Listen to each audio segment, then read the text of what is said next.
Apa yang kemudian bisa, menurut, FSGI, solusi yang realistis dalam jangka pendek begini? Kalau kita lihat apalagi ini masih di bulan Mei, bulan pendidikan yang Betul. seharusnya menjadi kabar baik bagi, dunia Dunia pendidikan dan pendidikan. juga tenaga pendidik.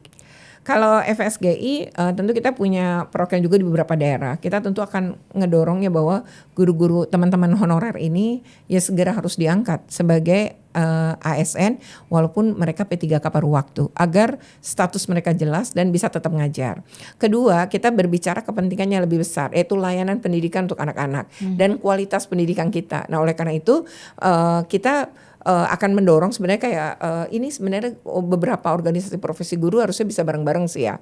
Misalnya di daerah-daerah. Jadi bagaimana mendorong pemerintah daerah, yang kedua DPRD. Gitu ya, agar diajak diskusi juga nih, jangan-jangan anggota DPRD juga belum paham nih yang dimaksud dengan menghentikan tadi tidak ada honorer gimana dan dampaknya sebenarnya seperti apa. Jadi kira-kira dengan menghilangkan istilah honorer tadi dan berganti status, mungkin juga banyak yang tidak dipahami bahwa itu akan berdampak pada pengeluaran daerah. Nah, berarti ini kan perlu ada diskusi bersama. Dan Kementerian Pendidikan menurut saya perlu juga mensosialisasi ini secara lebih masif ya, terutama tadi ke DPRD nih ya, karena bagaimanapun fungsi anggarannya di mereka. Kan mereka nanti yang harus ngelolosin nih.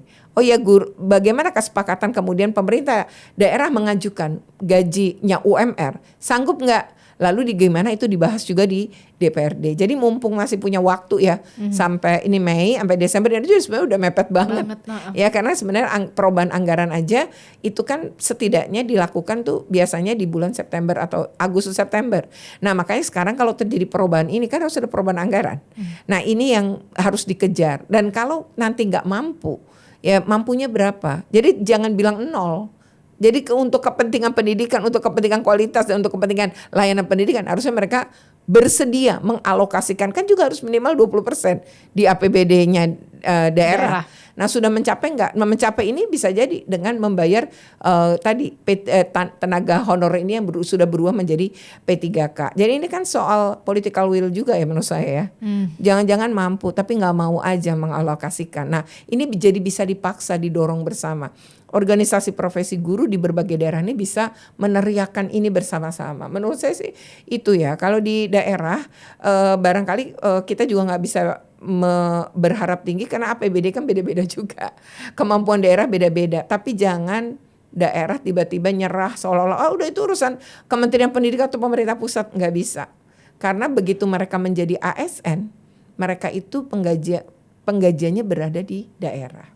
Oke, jadi ini perlu kejelian juga begitu, dan juga tadi Anda mengatakan political will begitu ya dari kepala daerah itu terutama, kemudian juga dari DPRD-nya sebagai fungsi pengawasan dan juga check and balances, bagaimana jeli untuk melihat mana pos-pos anggaran terutama untuk pendidikan dan kesehatan, itulah yang harus diperhatikan begitu ya. Sebelum ada tunjangan mobil dinas, renovasi rumah dinas, tolong untuk pos anggaran kesehatan dan pendidikan itulah yang harus diutamakan.